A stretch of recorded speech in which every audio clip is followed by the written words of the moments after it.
Good evening, my friends. It is August 31st, 2025. Here in New York, the city still carries the warmth of late summer, but its mood is uneasy. The headlines today repeat the same theme. Artificial intelligence is spreading faster than anyone expected. Goldman Sachs recently estimated that up to 300 million jobs worldwide could be affected by AI automation. In the United States, truckers read about self-driving convoys already tested on highways in Arizona and Nevada.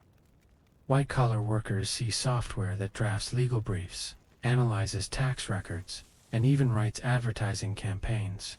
Families, already weighed down by rent that has climbed nearly 20% in major cities since the pandemic, and groceries that remain stubbornly expensive, now face the additional fear that their wages may vanish altogether.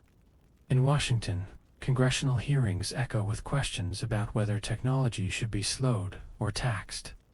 Yet corporations argue that to hold back innovation is to surrender to global rivals. This fear is heavy, but it is not unique to us. It has lived before in other times, pressing on the hearts of ordinary people. The weavers of Nottinghamshire felt it in 1811, when mechanical looms began to replace their skilled hands, sparking the Luddite uprisings that shook England for several years. Farmers in Europe felt it again in the 19th century, as steam engines and mechanized harvesters swept away traditions rooted in the soil. American workers felt it in 1913, when Henry Ford unveiled his moving assembly line, a breakthrough that produced cars faster and cheaper but reduced human beings to repetitive motions, timed and measured like cogs. Each of these moments was marked by fear, and each looked like the end of stability. Yet each also reshaped the future in ways no one could fully predict. History shows that progress has never arrived gently. It disrupts, it displaces, and only then does it rebuild.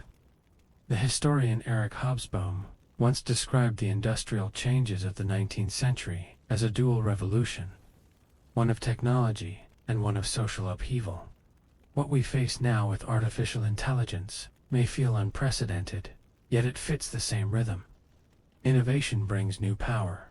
Power brings displacement. Displacement breeds resistance, and resistance eventually gives way to adaptation. It was true when James Hargreaves invented the spinning jenny in 1764. True when Ford pushed out 15 million Model Ts by 1927. And it remains true today when companies deploy AI chatbots that answer millions of customer calls without a pause. What makes this moment different is the speed. Where the spinning jenny took decades to spread across Europe, artificial intelligence travels the world in months. The shock feels sharper, the uncertainty deeper. Workers are not only anxious about losing wages, they are anxious about losing meaning itself. If a machine can think, or at least simulate thought, then what is left to define human purpose? That question weighs heavily on us now, yet in remembering the past, we see that people have always asked the same thing, in different words. So the story we tell tonight is not about machines alone. It is about endurance, resilience, and the fragile hope that progress can serve more than just the powerful few. To listen is to know that we are not alone in this anxiety.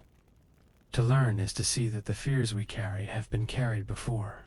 The loom, the steam engine, the assembly line, the computer, and now the algorithm are chapters of one long conversation. The past cannot solve the present, but it can remind us that despair was never the last word. Stay with me, my friends, as we walk into these echoes together. Perhaps in the voices of yesterday we will find the strength to shape tomorrow. And if you wish to hear how this story unfolds, subscribe now so that you will not miss the lessons history is still waiting to share. It is the present moment, and the hum of machines has become part of daily life. In the warehouses of Amazon, robots slide between shelves with precision, lifting and stacking boxes in silence, where once hundreds of workers hurried. In offices, programs capable of drafting contracts and analyzing taxes replace the long hours of junior staff. In hospitals, artificial intelligence reads medical images and sometimes detects cancer with a success rate rivaling the most experienced. Radiologists, economists remind us that this change is not trivial. Goldman Sachs recently suggested that as many as 300 million jobs around the globe could be altered or erased by artificial intelligence. The Bureau of Labor Statistics has already recorded declines in certain clerical positions, the kind of work many thought safe only a few years ago. For families who live paycheck to paycheck, these numbers do not feel like abstract data. They feel like a question that hangs over the dinner table. How long until the machine takes my place? The worry is sharpened by the weight of other struggles. Across American cities, rents have risen faster than wages. In New York, the average rent is nearly 20% higher than it was before the pandemic, and the cost of groceries has climbed relentlessly for workers already carrying credit card debt.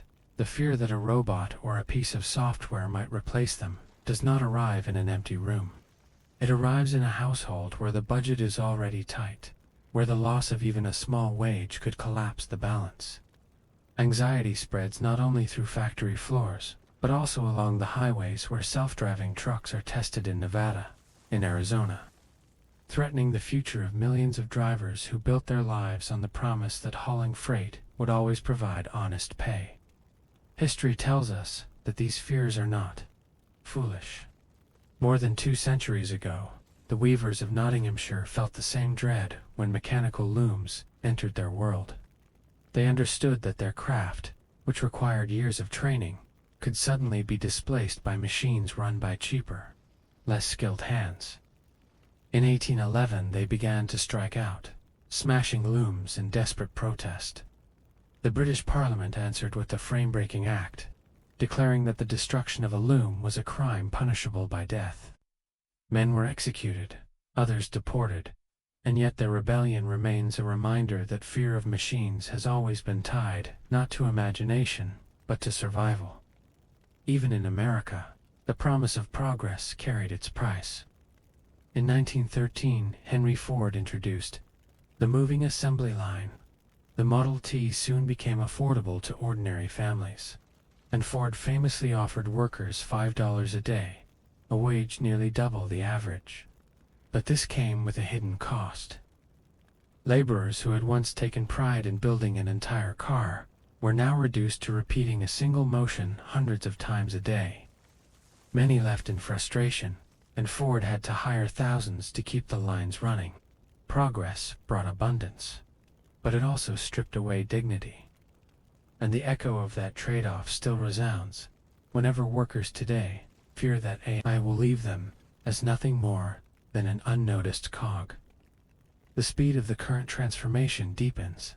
The anxiety, the spinning jenny, invented in the 1760s, spread slowly across Europe. But artificial intelligence crossed the world in a matter of months. ChatGPT reached 100 million users just 2 months after its public release in late 2022. A record in the history of technology. When change arrives so quickly, people have little time to adapt, little chance to retrain, little hope of easing into a new role. That is why today's fear feels sharper than before. It is not simply the fear of losing work. It is the fear of losing identity and meaning, of waking one morning to find that what once defined a life has quietly been taken by a machine. Yet hidden within this anxiety lies the same paradox that has always accompanied invention. The loom made cloth cheaper and clothed millions. Ford's line placed cars in nearly every driveway by the 1920s. Computers in the late 20th century erased the typing pool, but opened paths into data, finance, and communication. Artificial intelligence holds the same potential, though whether its benefits are shared broadly or hoarded by a few remains uncertain. That choice will not be made by the machines themselves, but by the societies that guide them. So as you lie back tonight, perhaps with worries about how secure your own place may be, remember that this unease has a long ancestry. Others have felt it before you. They too feared that the machine would erase them, and though many suffered, humanity endured. The story of robots and artificial intelligence is only the newest chapter in a very old book. The question now is whether we will read it with wisdom, or whether we will stumble into the same mistakes as those who came before. If you are still awake, leave a number 1 in the comments, and let us continue together through the echoes of history. The story of our present does not unfold only in headlines or reports. It plays out in quiet human details. In Phoenix, a truck driver named Robert has spent 20 years on the highway, hauling goods through the night. He tells a reporter that the test of autonomous trucks along the interstate feels like a ticking clock, a countdown until the skill that fed his family is no longer valued. In California, paralegals who once sifted through boxes of evidence find that software can now scan millions of pages in seconds, leaving them with the uneasy sense that their years of experience are reduced to a line of code. Even doctors, who, for centuries, stood as symbols of human knowledge, now read articles about artificial intelligence outperforming them in certain diagnostic tasks. A 2023 study published in Nature showed AI detecting breast cancer with accuracy equal to or higher than expert radiologists. These are not science fiction stories. They are glimpses of a future pressing hard against the present. The unease grows sharper when we place it beside numbers. In New York City, the median rent has risen more than 20% since 2020, while wages for many service jobs have hardly moved. Credit card debt in the United States reached over $1 trillion for the first time in 2023, a record that reveals how many families are already borrowing simply to stay afloat. For them, the promise of new technology feels hollow. Efficiency is not comforting when efficiency may erase the only income that pays for groceries. The result is a tension that stretches across the nation, a tension between the celebration of innovation and the fear of exclusion. History whispers that we have walked this path before. When Henry Ford's assembly line roared to life in 1913, it made the Model T affordable at last, selling for less than $400 by the 1920s. Ordinary families, who had never dreamed of owning a car, could suddenly drive. Yet for the workers inside Ford's factory, the gain of the nation was experienced as monotony, exhaustion, and alienation. One observer described the line as a system that turns men into machines. Some left in despair, forcing Ford to pay higher wages just to keep enough workers on the floor. It was an arrangement that gave prosperity to consumers but drained meaning from the labor of those who produced it. That trade between abundance and dignity is one we see reflected in our own moment as people weigh the advantages of AI against the human cost it may bring. The Luddites of Nottinghamshire felt something similar more than a century earlier. In 1812, the British government executed men for smashing looms, insisting that progress could not be resisted. Yet their story was not one of blind rage. It was the story of skilled workers defending communities against displacement. They were not mistaken in their fears. Entire trades were reduced, and wages collapsed as machines allowed factory owners to hire less skilled labor for less pay. Their rebellion failed, but their grief was real. Today, when a software engineer in San Francisco wonders if AI will make coding obsolete, he shares more with those 19th century weavers than he might wish to admit. Both stand at the edge of a world where skill becomes uncertain. What strikes us now is the speed of repetition. In the past, a generation could adapt slowly, parents losing trades while their children found new ones. In our century, change travels faster. Within 2 years of ChatGPT's release, classrooms rewrote their policies, companies shifted job descriptions, and millions adjusted to the presence of a machine that could produce text, code, and analysis in seconds. No invention in history has spread so quickly into daily life. That acceleration leaves little room to breathe, and the anxiety it produces is therefore sharper. It is not only the fear of what will vanish, but the fear of having no time to prepare. And yet, in every story of disruption, there has also been creation. Ford's lines produced millions of cars and shaped a culture of mobility. The looms that once provoked rebellion eventually made cloth affordable for nearly every household. Computers that eliminated typing pools also gave rise to entire industries of data science, communication, and design. The challenge has never been the invention itself, but the way society chooses to distribute its rewards. Will artificial intelligence become another tool that concentrates wealth in the hands of a few?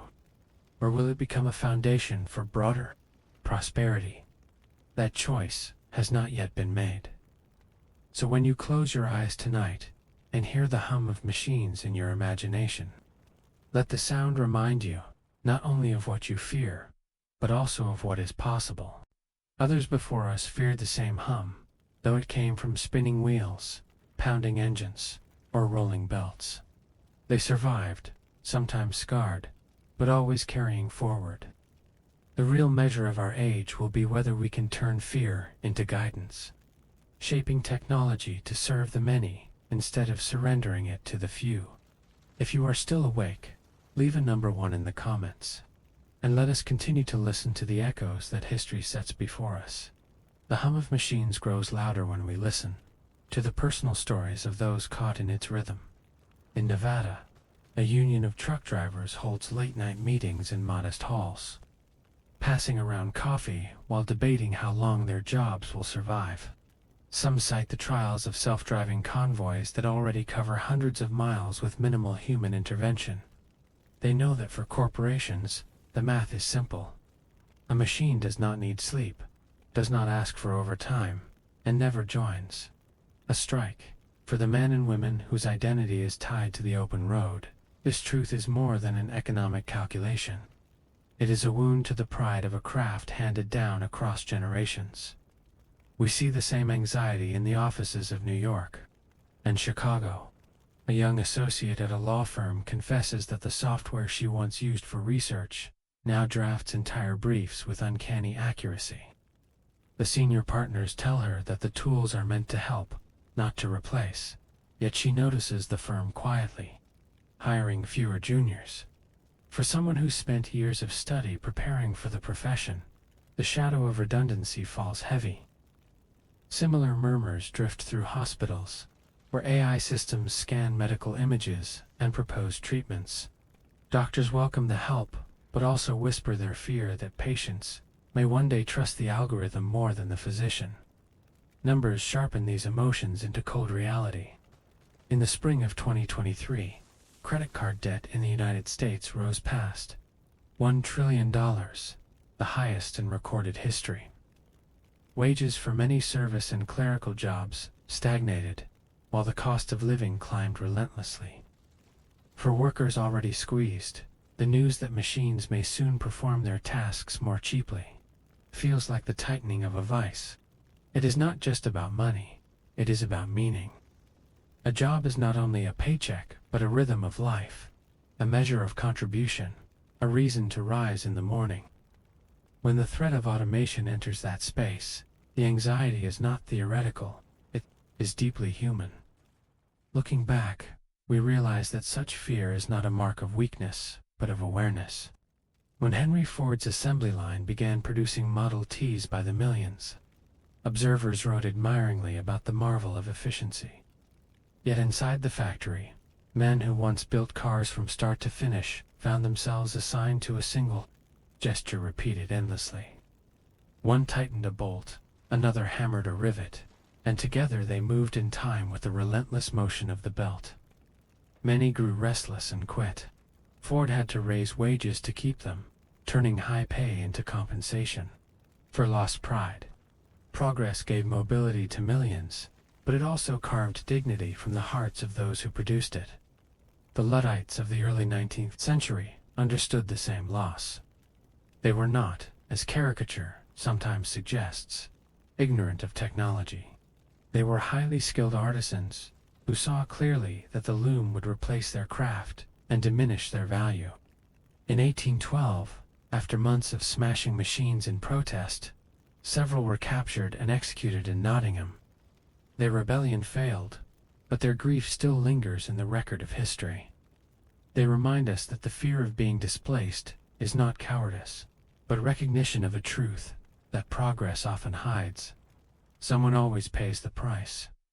Today, we live that truth again, only with machines that think as well as move.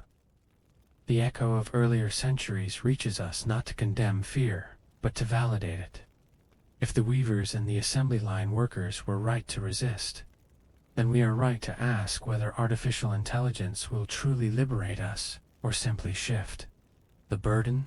This is the lesson hidden in their stories. To survive change is not enough. To endure is not the only goal. The deeper challenge is to demand that change be fair, that progress belong not only to those who own the machines, but also to those whose lives are reshaped by them. As you close your eyes tonight, remember that the unease you feel is not a solitary weight. It is the same unease that has accompanied every leap in technology since the first loom rattled in an English cottage. Others felt it, others endured it, and their voices whisper through time that you too can face it. If you are still awake, leave a number 1 in the comments, and let us carry this story further into the heart of history. Factories and offices in 2025 feel like living museums of contradiction. On one hand, machines work with astonishing grace. A robot arm welds steel in a shower of sparks, repeating the movement thousands of times without error. A program drafts a full marketing plan in less than a minute, something that once required a team of analysts and designers. For executives, this efficiency is intoxicating. But for the millions who rely on steady jobs, the same sight feels less like progress and more like a quiet eviction notice. Consider the story of warehouse workers in New Jersey. Only a decade ago, thousands of employees filled vast storage centers, pushing carts and sorting boxes. Now fleets of robots glide smoothly along the concrete, guided by invisible algorithms, needing only a handful of human supervisors. The company reports soaring profits, yet the workers who once depended on those wages must scatter to find new livelihoods. Many slip into part-time gig work, driving for ride-hailing apps or delivering groceries, chasing hours that never quite add up to security. Economists point out that this moment mirrors earlier disruptions. In 1929, Charles Kettering, the head of research at General Motors, declared that technological change would always create more jobs than it destroyed. Yet as the Great Depression deepened, millions discovered that such assurances could be cruelly optimistic. In the 21st century, similar promises echo. Corporate leaders insist that AI will create new categories of work we cannot yet imagine. That may prove true, but history shows that the interval between destruction and creation is long, and in that interval, ordinary families bear the cost. The tension becomes clearer when we look at households. The Federal Reserve reported in 2024 that more than 1/3 of Americans would struggle to cover an unexpected expense of $400.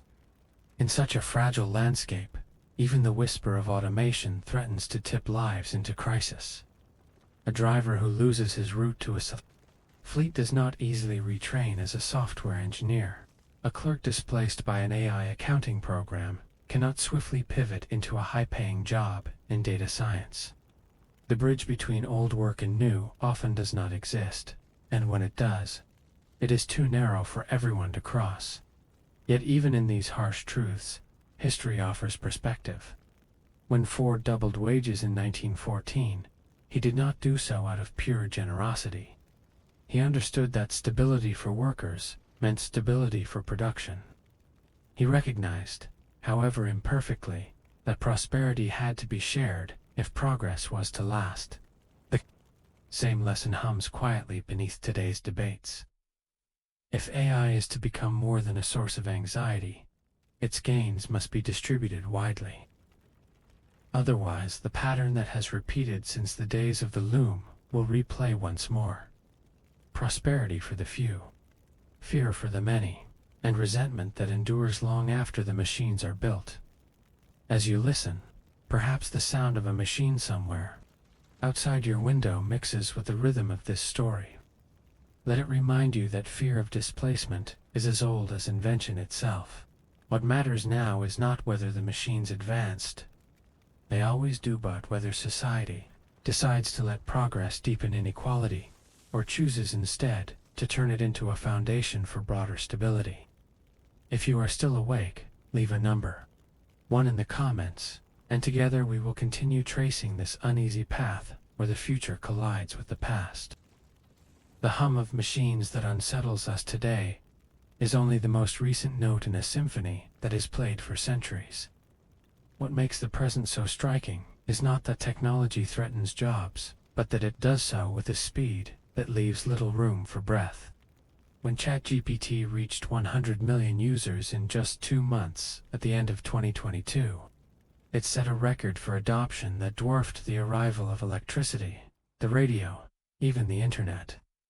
The pace at which artificial intelligence has entered homes, offices, and schools is without precedent. Teachers had to rewrite policies within a single semester. Companies altered job descriptions within a single year. And families found themselves talking about AI at the dinner table before they had even learned its name. The future no longer arrives slowly. It presses into the present before people can prepare. Yet within this unease lies a paradox. Just as looms once made cloth cheap and abundant, and assembly lines once placed cars in every driveway, artificial intelligence offers the possibility of easing costs and expanding access. A medical diagnosis made faster and more accurately by a machine may save lives. A business made more efficient may reduce prices for customers. The question is not whether these benefits exist, but whether they will be shared. If history teaches anything, it is that the gains of progress rarely flow evenly. In the 19th century, factory owners grew rich, while artisans slid into poverty.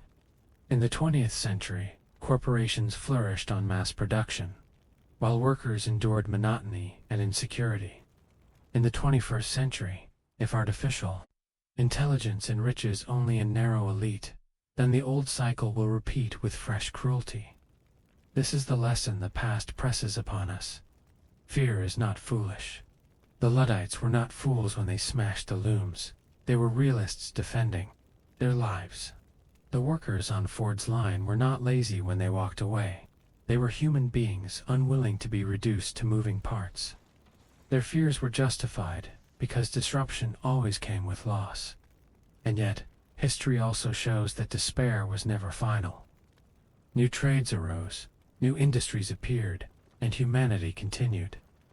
The challenge of our time is not to silence fear, but to honor it and to shape the outcome so that progress does not leave the majority behind. So as we close this first chapter, think of the world around you. Robots in warehouses, algorithms in offices, software in classrooms, all pressing against the edges of human work. They are part of a pattern stretching from the spinning wheel to the silicon chip. The echo of centuries reminds us that others felt this same tremor and still carried on. The question for us is whether we will do more than endure, whether we will demand that progress serve fairness rather than inequality. If you are still awake, leave a number 1 in the comments, because this story has only begun. Ahead lie the memories of silicon dreams and jobless fears, a journey into the recent past when computers promised liberation but delivered dislocation. Stay with me, and let us walk together into the next chapter of history's restless rhythm. The late 20th century carried its own dreams of liberation, wrapped in the glow of screens and the hum of circuits. In the 1970s and 1980s, the personal computer arrived in offices and homes with the promise that it would make life simpler, more efficient, and more creative.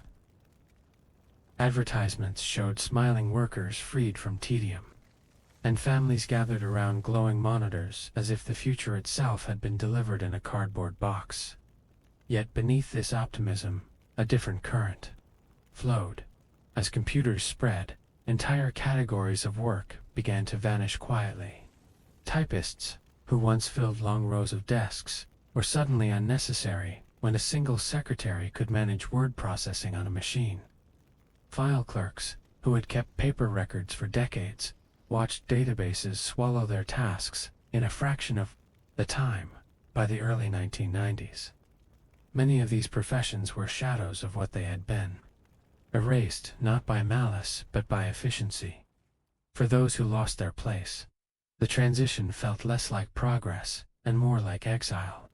The Bureau of Labor Statistics recorded sharp declines in clerical employment during these years, while new jobs in information technology were created too slowly and demanded skills too different for easy replacement. Families who had expected stable wages for decades found themselves scrambling. Some took lower-paid work in service industries. Others fell into long stretches of unemployment. The dream of Silicon abundance was real for corporations and for a rising class of engineers. But for many ordinary workers, it brought anxiety as sharp as that felt today. Even the most celebrated innovations carried a hidden cost. In the automobile industry, robots capable of welding, painting, and assembling parts began appearing in Japanese factories in the 1970s. By the 1980s, American manufacturers followed suit, eager to compete. The machines never tired, never asked for overtime, and never organized into unions. For management, they were marvels. For workers on the line, they were a reminder that decades of experience could be replaced by steel arms and coded instructions. Detroit, once the proud engine of American prosperity, entered a decline that scarred entire communities. Houses emptied, unemployment soared, and the term Rust Belt entered the national vocabulary. The promises of the computer revolution were not false, but they were uneven. Economists spoke of productivity gains, yet many households never felt them. Between 1979 and 2019, American worker productivity grew by more than 70%, while median wages rose by less than 20%. This gap, a wound still felt today, traces its origin to the moment when technology accelerated, but the rewards ceased to flow broadly. For the public, the glow of silicon seemed to shine more brightly in boardrooms than in kitchens. At the same time, a new kind of anxiety appeared, one less visible, but no less sharp.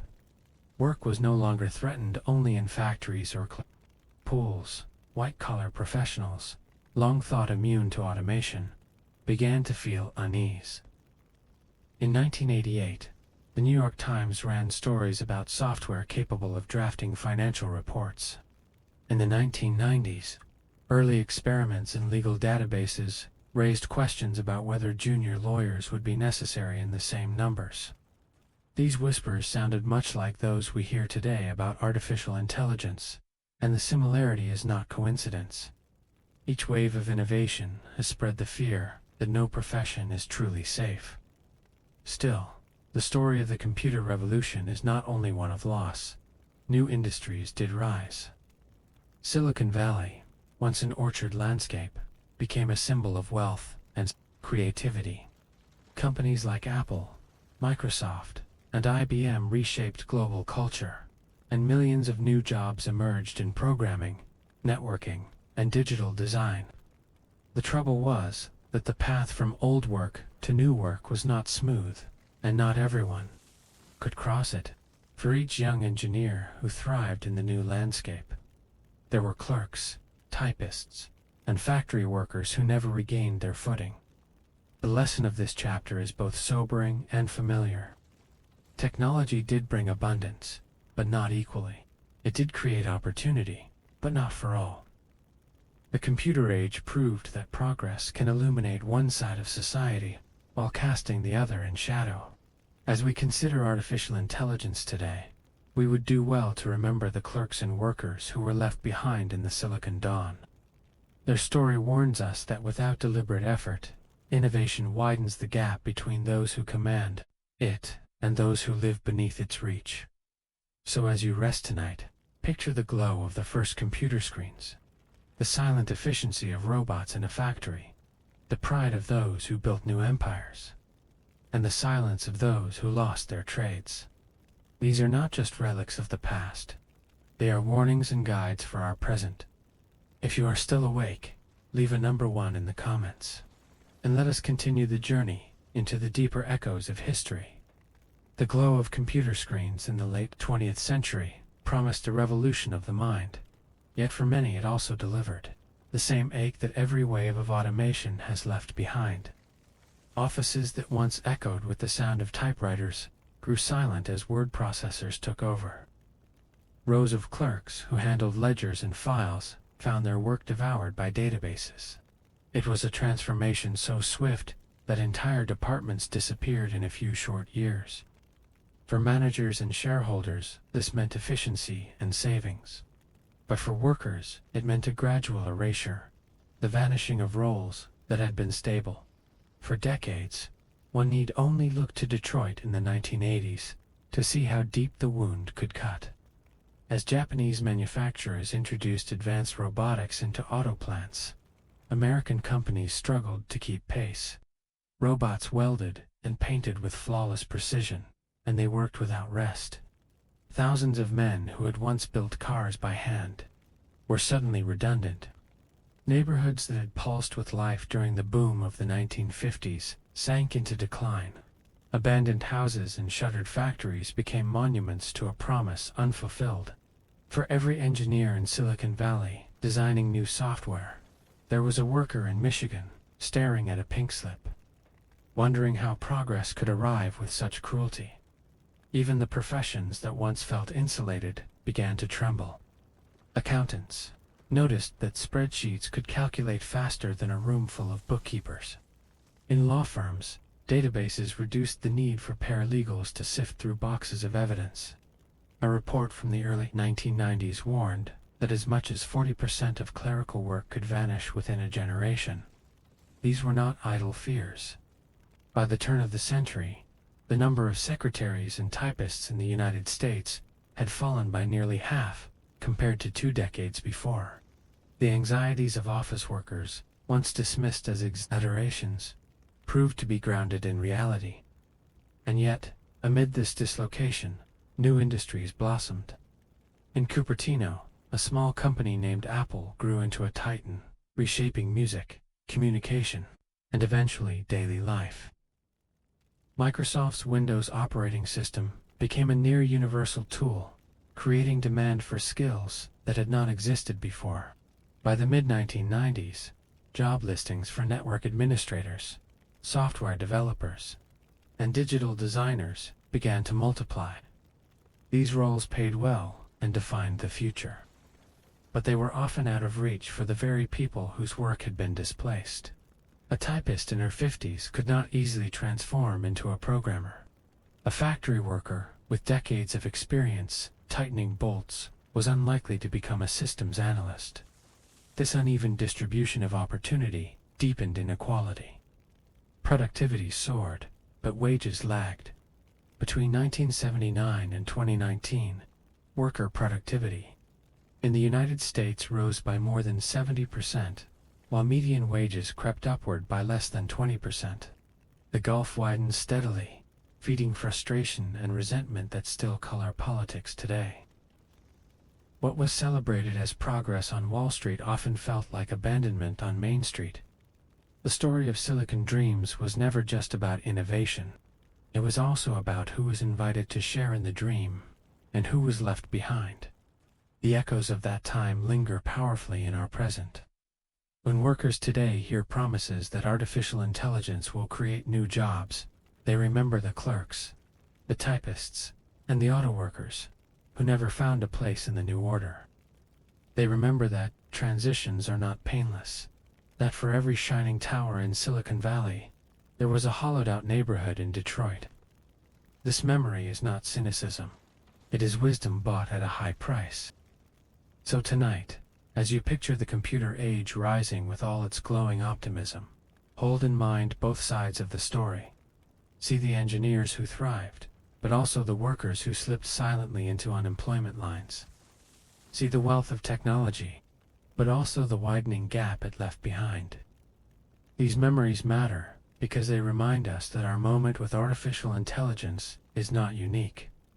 It is another turn in the same wheel. If you are still awake, leave a number 1 in the comments, and together we will carry this story into the next part of the Silicon Age. The dream of silicon was sold with the language of liberation.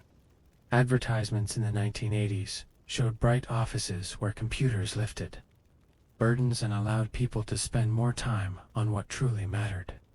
Politicians spoke of the knowledge economy as if it would usher in a new democratic age, where opportunity flowed to all who embraced technology. In truth, the reality was more complicated. For many, computers did not feel like liberation at all. They felt like an invisible overseer, measuring every keystroke, timing every task, and stripping away the buffer zones that once gave workers room to breathe. By the mid-1990s, surveillance was woven into the architecture of the digital workplace.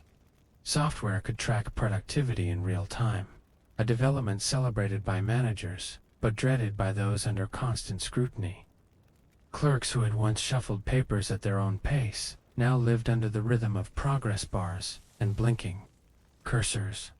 The promise of freedom became a reality of pressure, where the line between human and machine blurred not in creativity, but in expectation. The computer was not only a tool, it was a clock that never slept. At the same time, whole regions bore the cost of uneven progress. Silicon Valley soared, creating fortunes overnight. But in towns across the Midwest, the rise of digital tools coincided with waves of factory closures. The term Rust Belt spread through the American vocabulary, as cities like Cleveland, Detroit, and Pittsburgh faced collapse. Census records show populations declining, schools shuttering, and poverty rates rising. For the families left behind, the shining dream of the computer revolution was something glimpsed only on the evening news. A distant prosperity that never reached their doorsteps. Writers of the time captured the dissonance. In 1995, the journalist Thomas Friedman declared that the world was becoming flat, shaped by technology into a space where everyone could compete. Yet for workers in shuttered steel mills or emptying office towers, the world felt anything but flat. It felt tilted against them, a reminder that access to opportunity was not evenly distributed. For every new software engineer hired in California, there were dozens of displaced clerks in Ohio or Pennsylvania, wondering what future they could possibly claim. The irony is that computers did create extraordinary new horizons. They made possible medical imaging that saved lives, communication across continents in an instant, and entertainment that bound cultures together. Yet the story of the late 20th century was also the story of polarization. Gains were immense, but so too was the divide between those who rode the wave and those who were swept under it.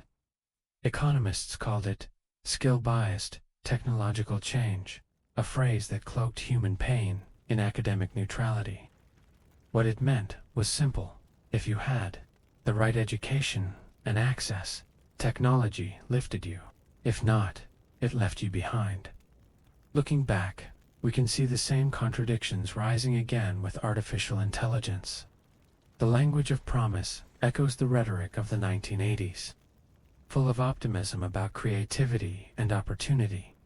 And yet, memory warns us that optimism alone cannot shield ordinary people from harm.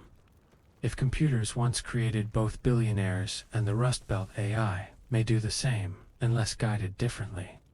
The lesson of the Silicon Age is that progress without fairness breeds fracture, and fracture leaves wounds that last for generations. So as you reflect tonight, imagine the glow of screens lighting empty offices, the applause in Silicon Valley, boardrooms, and the silence of neighborhoods abandoned in their wake. Remember that the same story is unfolding again, though the machines now bear different names. If you are still awake, leave a number 1 in the comments, and let us continue. Our journey through the shadowed corridors of Silicon dreams. The late 20th century carried a strange paradox. Computers and digital systems were praised as the dawn of a new golden era, yet many who lived through that time recall it as the moment when certainty slipped away. In the United States, productivity surged at historic levels as firms adopted automated systems, spreadsheets, and digital networks. But for ordinary households, wages lagged stubbornly behind. A study by the Economic Policy Institute later revealed that while productivity grew by more than 70%, between 1979 and 2019, median hourly wages for American workers rose by less than 20%. That gap began in the computer age, and its shadow still darkens our present. In factories, the change was brutal and visible. A worker who once tightened bolts in Detroit now watched a robot arm perform the same motion endlessly with flawless precision. Neighborhoods that had depended on manufacturing for generations began to wither. The U.S. Census records from the 1980s and 1990s show population declines in many Rust Belt cities, as families left in search of new work that rarely equaled the stability they had lost. The machines did not intend harm, but the efficiency they delivered hollowed out communities. Churches closed, schools emptied, and the pride of building the nation's cars turned into the despair of watching plants fall silent in offices. The change was quieter but just as disorienting. The arrival of spreadsheets meant that entire teams of bookkeepers could be replaced by a single computer. Word processing eliminated the typing pools that had been a stable source of work for thousands, especially women who relied on secretarial jobs for income. For those who found themselves displaced, the promise of retraining often rang hollow. A 40 clerk told to learn coding in the 1990s faced the same kind of uphill battle as a truck driver today told to learn machine learning. Opportunity existed, but it was not easily reached, and many slipped instead into lower-paid service jobs. Even professions that seemed untouchable began to sense the ground shifting. Financial analysts noticed software producing automated reports, while junior lawyers discovered that databases could sift evidence faster than any intern. Articles in the New York Times during the early 1990s warned that white-collar work was no longer safe. These warnings were brushed aside by optimists who said technology would always create more than it destroyed. In some ways they were correct. Valley did bloom into a hub of creativity and wealth, but the benefits were distributed unevenly. Those who already had education and access thrived, while others were left outside the gates. The public mood reflected this divide. In households that could afford computers, the new technology was a marvel, opening doors to information and connection. In households that could not, it was a source of anxiety, a reminder that their children might be left behind in a digital future. This uneven access created what educators called the digital divide, a phrase that concealed in neutral language the very real pain of inequality. Children in poorer districts went to libraries to touch a computer only once a week, while their peers in wealthier suburbs carried them into their bedrooms. The cycle of opportunity and exclusion began early, and its effects stretched across generations. Looking back from 2025, the echoes are unmistakable. Artificial intelligence today inspires the same hopeful promises and the same gnawing fears, just as the computer age once promised liberation, but delivered dislocation. AI offers wonders, yet threatens to deepen the fractures of society. The lesson from the Silicon years is not to reject innovation, but to remember that, without fairness, progress hardens into inequality. We inherit both the triumphs and the failures of that time, and the choice before us is whether we will repeat them. So as you close your eyes tonight, picture the empty factories of Detroit, the quiet disappearance of clerical offices, the glow of screens that signaled both promise and loss. They are not distant relics, but living warnings. If you are still awake, leave a number 1 in the comments. Because the journey into the heart of Silicon Dreams is not finished yet, and history still has more to whisper. The dream of computers reached its peak at the turn of the millennium, when the dot-com boom filled the air with euphoria. Young entrepreneurs in Silicon Valley spoke of a future where technology would flatten the world, dissolving old barriers of geography and class. Investors poured billions into companies that often existed only on paper, convinced that digital progress alone guaranteed prosperity. For a brief moment, it seemed that the promises of the Silicon Age might finally extend to everyone. But then, the bubble burst in 2000, wiping out trillions of dollars in wealth and leaving thousands unemployed, almost overnight. The crash revealed what history had been warning all along. Technology may create opportunity, but it does not erase risk, and progress without stability can turn triumph into despair in the span of a season. In households across America, the effects of that era lingered long after the stock tickers stopped falling. Communities that had lost factories to automation never fully recovered.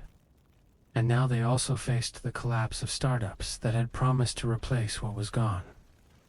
Families carried the memory of jobs that disappeared in waves.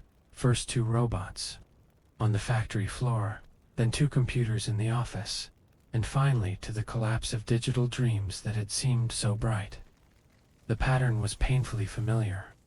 Each cycle of innovation created hope, but when the dust settled, many ordinary people found themselves standing in the same place as before, only more uncertain.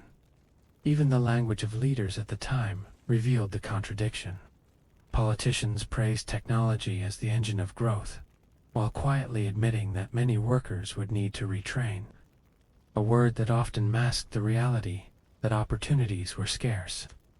Universities and corporations opened programs in coding and networking, but the scale was never enough. A middle-aged clerk could not simply transform into a software engineer, just as a machinist in Detroit could not instantly become a web designer. The promise of new jobs was real, yet the bridge to reach them was narrow, and many never crossed. And yet, it would be unfair to say that the Silicon Revolution brought only harm. It gave the world tools that reshaped communication, medicine, and knowledge. It allowed people to connect across continents, to share ideas in ways unimaginable a generation earlier. For those who could grasp its opportunities, it was transformative. The difficulty was that the benefits and the burdens were never balanced. One side of society looked toward the future with excitement, while another looked toward the past with grief. This division, born in the computer age, still shapes politics, culture, and daily life in America today. The lesson of these Silicon Dreams is not that progress should be feared, but that progress without fairness deepens inequality. The workers who lost their jobs to robots in Detroit, the clerks replaced by databases in New York, the families who watched the dot-com bubble collapse all were not merely victims of change. They were reminders that innovation must be guided, if it is to serve more than a few. When we hear today that artificial intelligence will bring prosperity, we must also remember how often those words were spoken before, and how often they left many behind. So as we close this chapter, let the glow of computer screens remind us of both wonder and warning. They showed us that human creativity can build extraordinary tools, but they also showed us that without care, those tools divide as much as they unite.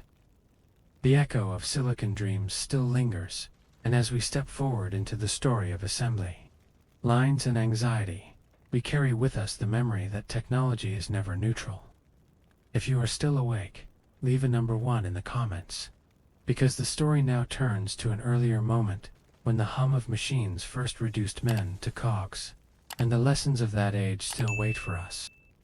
When Henry Ford introduced the moving assembly line in 1913 at the Highland Park plant in Michigan, it seemed to many that he had cracked open the future. Cars that once took 12 hours to assemble could now roll out in less than 2.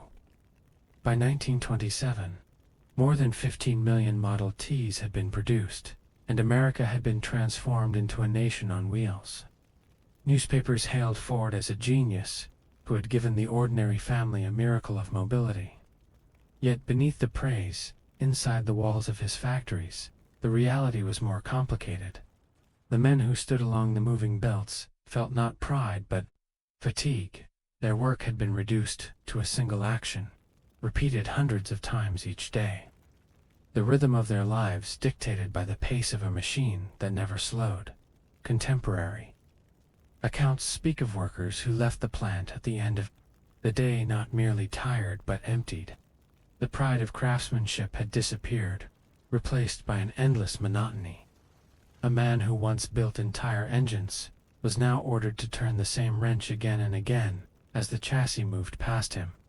Skilled hands became interchangeable, as replaceable as the parts they installed. Turnover soared. By some estimates, Ford had to hire more than 50,000 men each year to maintain a workforce of only 14,000. Because so many walked away after weeks or months, unable to bear the strain. Newspapers of the time marveled at the efficiency of the line, but on the factory floor, efficiency meant exhaustion. Ford understood this discontent, and in 1914 he shocked the nation by announcing the $5 workday, a wage nearly double the average. The press celebrated him as a philanthropist, but the decision was not pure generosity. It was a calculation to stop the hemorrhage of workers leaving his plants. Higher wages kept men tied to the line, but it did not erase the sense of being stripped of dignity. They stayed because the pay bought bread and rent, not because they loved the work. The system worked in numbers, but it left a quiet ache in human hearts. Outside the factory gates, the story looked different. Families who could now afford cars celebrated their new freedom. Farmers drove to markets more easily. Young couples courted along country roads, and suburban dreams began to take shape as commuting by car became possible. For the public, the assembly line was progress incarnate. Yet this prosperity was built on the shoulders of men whose days were drained by repetition. It was a prosperity that depended on hiding the cost within the factory walls.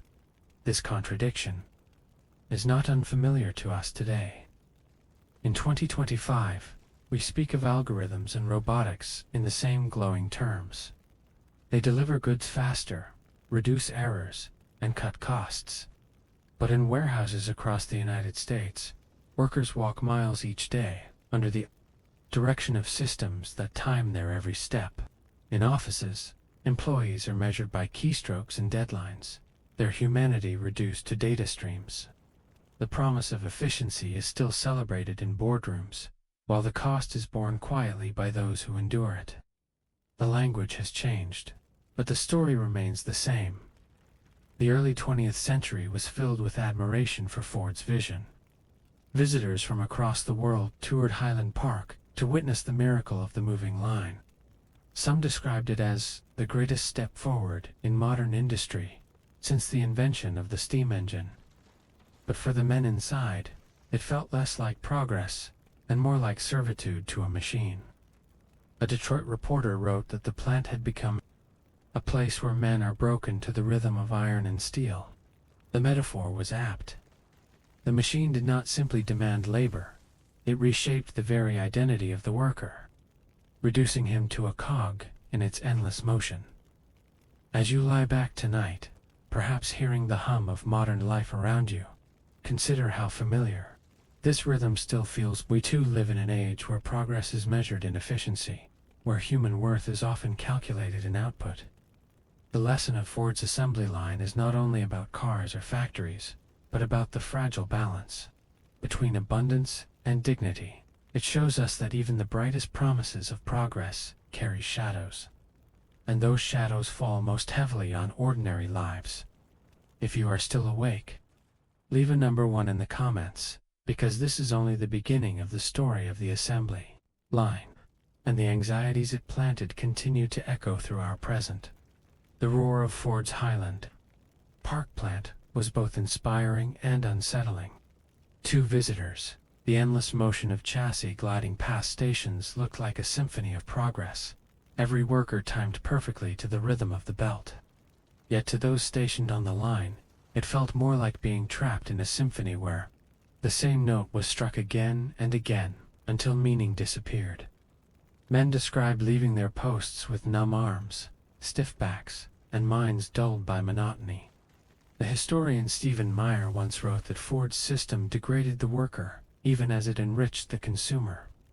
A truth that captures the double edge of this revolution. The statistics are staggering. Between 1913 and 1914, labor turnover at Ford plants exceeded 300%.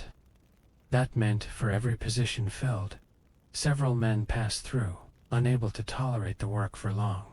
Some left after only a week. The problem became so severe that Ford had to recruit thousands just to keep his factories running. The $5 day announced in January 1914 was meant to stem this tide. Newspapers across the country hailed it as generosity, and workers lined up in droves outside the factory gates. But inside, many soon discovered that higher wages did not soften the grind. The line moved at the same pace, the motions were just as repetitive, and the sense of being reduced to a machine remained. Still, the public loved what the assembly line delivered. By 1925, a Model T sold for just $290, making it affordable to millions. America fell in love with the automobile, and the culture of mobility blossomed. Families took Sunday drives, suburbs grew along new highways, and young people found freedom in cars that carried them far from the watchful eyes of their parents. The automobile transformed not only transportation but also imagination. It gave rise to a dream of endless open roads. Yet it is worth remembering that this dream was built on the fatigue of men who tightened bolts and hammered rivets until their spirits dulled. Resentment simmered beneath the surface, and over time it boiled into open conflict. In the years after World War I, strikes erupted across the nation, with auto workers among them.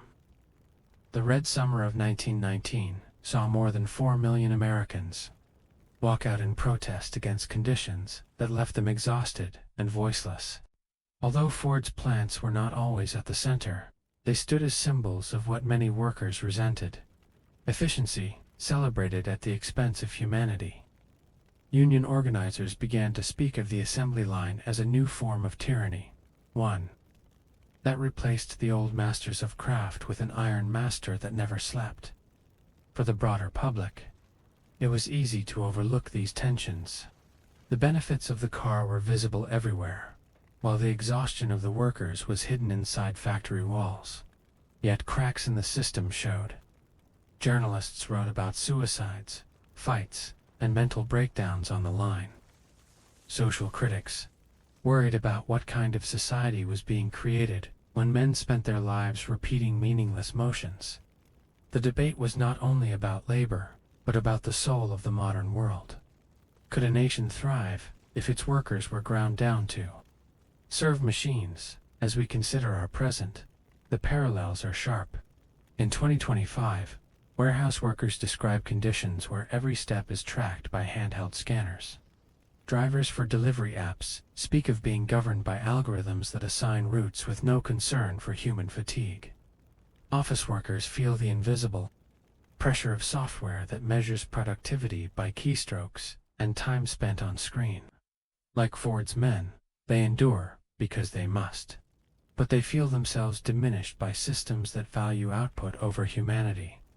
The assembly line's legacy is not confined to the history books. It shaped the very structure of modern labor, embedding the idea that efficiency is the highest goal, even at the cost of dignity. Its anxieties remain with us, echoed in the quiet complaints of workers today. To understand these echoes is to recognize that progress is never simple. It always carries shadows, and those shadows fall most heavily on those whose voices are easiest to ignore. So tonight, as you imagine the roar of the Highland Park plant, the endless belt rolling forward, and the weary men who labored beneath its rhythm, remember that their story is not distant. It is a mirror of our own struggles, a reminder that humanity cannot be reduced to numbers without consequence. If you are still awake, leave a number 1 in the comments, because our exploration of the anxieties of the line has only just begun. The early decades of the 20th century glowed with the promise of mobility. By the mid-1920s, the Model T was no longer a luxury for the wealthy, but a fixture of ordinary life. Ford's assembly line had reshaped the American landscape. Families in Ohio or Kansas who once traveled only a few miles by horse now drove freely to visit relatives or to carry produce to market. Young people claimed the car as a symbol of independence, and the nation's imagination shifted toward open roads and endless possibility. Yet inside the factories that made this dream tangible, the men who labored along the lines felt a different reality, one not of freedom, but of constraint. Their days were measured in seconds, their movements dictated by the relentless pace of the belt, their humanity pressed into the mold of repetition. Accounts from the time speak of exhaustion, so deep it reached beyond the muscles into the spirit. Skilled craftsmen, once proud of their artistry, found themselves broken into fragments of labor, reduced to a single motion that defined entire shifts. Psychologists who visited Ford's plants noted signs of irritability, depression, and detachment among the workers, symptoms born not of heavy lifting, but of the stripping away of meaning. The factory floor was filled with noise and sparks, yet many described it as a place of silence. For conversation was drowned by machines and individuality swallowed by the system. Turnover remained extraordinary. Even after Ford celebrated $5 day, men left in droves. Records suggest that in some years more than half of the workforce walked away within 12 months. The wage was enough to buy bread and to pay rent, but it was not enough to make men love the rhythm of the line. They endured as long as necessity demanded, then drifted elsewhere, searching for work that felt less like servitude. The cost of this churn was hidden from consumers who admired their shiny cars. But inside the plant, it was a daily wound. The unease did not remain contained. In 1919, waves of strikes swept through the United States, with more than 4 million workers walking out to demand shorter hours and better conditions. Although not all were auto workers, the assembly line stood as a symbol of the larger industrial system that many resented. Management praised efficiency as the highest good, while workers cried out for dignity. The clash was not merely economic, but philosophical. What is the value of a human being in a world where machines set the tempo? The debate reached the wider public as social critics and writers began to question the cost of industrial progress. Some warned that a society built on monotony would produce not only weary workers, but also weary citizens, unable to participate fully in civic life because their energy was drained in service of the machine. Others argued that the car represented the very essence of freedom, and that the price paid in factories was justified by the prosperity it spread. This argument mirrored the tension we still wrestle with today, between the marvel of innovation and the shadow of its cost. When we step back from history and look toward our own time, the resonance is undeniable. In 2025, workers in warehouses describe their days in words that echo the auto workers of a century ago. They speak of endless miles walked beneath the eyes of scanners, of breaks timed down to the minute, of jobs that pay but rarely satisfy. Office workers, too, feel the same pressure, monitored by software that tracks productivity as relentlessly as any assembly line belt. The machines have changed, but the anxiety remains. Efficiency still reigns, and dignity still struggles to keep pace. The assembly line gave America cheap cars and open roads, but it also planted seeds of unrest that would grow into powerful unions and long battles for labor rights.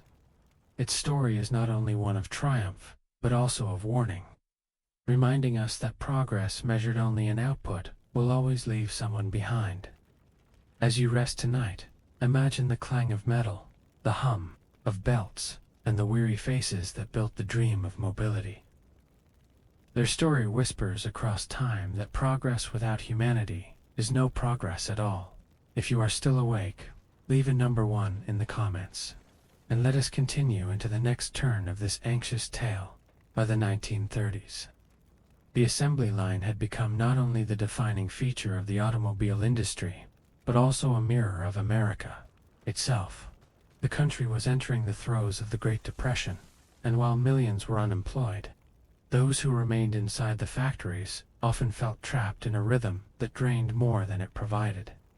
The River Rouge plant in Dearborn, Michigan, was a marvel of scale. A complex so vast it contained its own steel mill, glass factory, and power station. At its peak, it employed more than 100,000 workers, producing cars with astonishing speed. To outside observers, it seemed like proof that modern industry could conquer any challenge.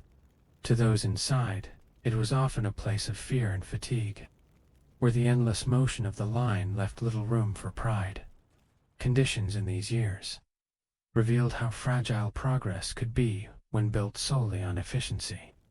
The monotony of the line was compounded by insecurity. Even a slight slowdown in production could leave thousands without work. Men who had bent themselves to the rhythm of the belt suddenly found themselves standing in bread lines when demand collapsed. The contradiction was painful. Factories capable of unprecedented output stood silent, while families struggled to eat. In March 1932, this tension erupted at the gates of the Rouge plant during what became known as the Ford Hunger March. More than 3,000 unemployed workers, many of them former Ford employees, gathered to protest. Police and Ford's private guards confronted them, and by the end of the day, 4 marchers lay dead and dozens were wounded. The violence seared itself into the memory of the labor movement, a stark reminder that the pursuit of efficiency could turn ruthless when human needs were ignored. The Depression years also nurtured a rising determination among workers to reclaim dignity. Across the nation, unions gained strength, none more significant than the United Auto Workers founded in 1935. Their cause was not only higher wages but also recognition that workers were more than tools of production. Sit-down strikes, such as the famous action in Flint in 1936 and 1937, demonstrated a new kind of solidarity. Workers occupied factories, refusing to leave until management acknowledged their union. The strike lasted 44 days and ultimately forced General Motors to recognize the UAW, setting a precedent that would eventually reshape Ford's plants as well. These victories were born from the discontent, first sharpened by the assembly line. Proof that monotony could fuel not only exhaustion, but also resistance. For society at large, the paradox of the automobile remained. Families still cherished their cars, highways still stretched farther each year, and suburban life began to blossom in the post-war decades. Yet the foundation of that prosperity was laid in sweat and struggle. The abundance of consumer culture masked the reality that the men and women who built it often felt alienated from their labor. Social critics like John Kenneth Galbraith later warned that an affluent society risked mistaking material goods for true well-being. A garage filled with cars could not conceal the discontent of those who made them. The echoes of these years reach into our present. In 2025, strikes and union drives are again rising across industries, from coffee shops to warehouses. Workers complain of conditions that sound eerily familiar. Relentless pace, little control, constant monitoring, and the sense of being treated as replaceable. Just as the hunger marchers at the Rouge plant carried banners demanding dignity, today's workers hold signs calling for fairness in the age of algorithms. The tools are different, the industries are different, but the underlying anxiety is the same. Efficiency without humanity breeds resistance. As you drift tonight, think of the thousands who marched in the cold of 1932, demanding not luxury, but survival. Their voices remind us that beneath the hum of machines lies a deeper truth. People endure not only for wages, but for dignity. The story of the assembly line is not only about cars rolling into driveways. It is also about the long struggle of workers to be seen as more than cogs in a vast machine. If you are still awake, leave a number 1 in the comments, because the final part of this chapter will carry us into the lasting legacy of the line and the anxious lessons it pressed into American life. When the Second World War began, the system that had once been criticized as dehumanizing became the very foundation of America's survival. The River Rouge plant and other auto factories shifted almost overnight from cars to weapons. The assembly line that had once carried Model Ts now carried bombers and tanks. And the same relentless rhythm that had exhausted men during peacetime allowed the nation to outproduce its enemies. President Roosevelt's vision of the arsenal of democracy depended on the speed of Ford's system, and history records that the United States produced more than 100,000 aircraft during the war years, a feat unimaginable without the assembly line. Yet even as patriotism soared, the same anxieties remained. The work was still repetitive, still grinding, and though now justified by national survival, it weighed heavily on those who endured it. When peace returned, prosperity rolled back onto American driveways. The post-war boom of the 1950s filled suburbs with gleaming cars, each one a promise of stability and comfort. Advertisements celebrated the automobile as a symbol of freedom and family. Yet inside the plants, the monotony never lifted. The belts moved just as fast, the repetition continued, and the fatigue lingered. Labor disputes broke out again and again, culminating in massive strikes through the 1950s and 1960s as workers demanded not only higher wages, but also a measure of respect. The victories of unions brought pensions, health care, and job security. But they could not erase the deeper feeling that the system had taken something intangible: pride, craftsmanship, a sense of meaning in work. Social critics began to question what kind of society was being built. John Kenneth Galbraith warned in his 1958 book, The Affluent Society, that America risked mistaking material abundance for true well-being. Cars filled garages and highways stretched across the land, but the lives of those who produced this abundance were often marked by alienation. Writers, filmmakers, and even musicians echoed these concerns, portraying the factory not as a place of progress, but as a machine that consumed human lives. The automobile defined modern America, yet it did so by etching anxiety into the very foundation of work. Today, in 2025, the legacy of the assembly line remains with us. The machines may have changed, but the rhythm feels familiar. Warehouse workers speak of being driven by algorithms that monitor every step, just as Ford's line once dictated every motion. Gig workers find themselves evaluated by apps that measure efficiency with the coldness of a stopwatch. Office employees live under the quiet pressure of productivity software that records keystrokes and screen time. These are the new belts, invisible but relentless. And they remind us that the anxieties born on the factory floor a century ago still shape our lives. The story of the assembly line is, therefore, not only about the past, but about a pattern that continues to repeat. It shows us that progress measured only in speed and output will always demand a cost in human dignity.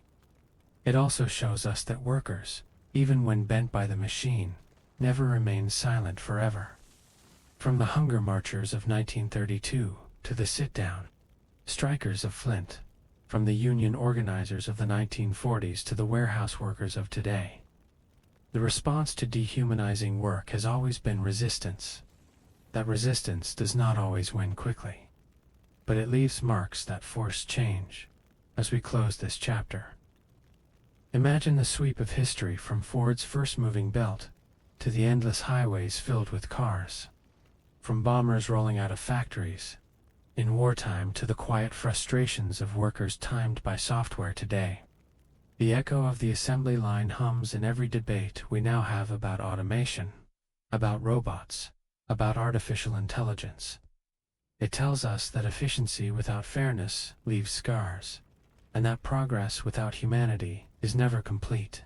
If you are still awake, leave a number 1 in the comments, because the next step in our journey will take us further back in time, into the age of steam and steel, when the very foundations of the modern industrial world were first forged. The Depression years also nurtured a rising determination among workers to reclaim dignity. Across the nation, unions gained strength, none more significant than the United Auto Workers, founded in 1935. Their cause was not only higher wages, but also recognition that workers were more than tools of production.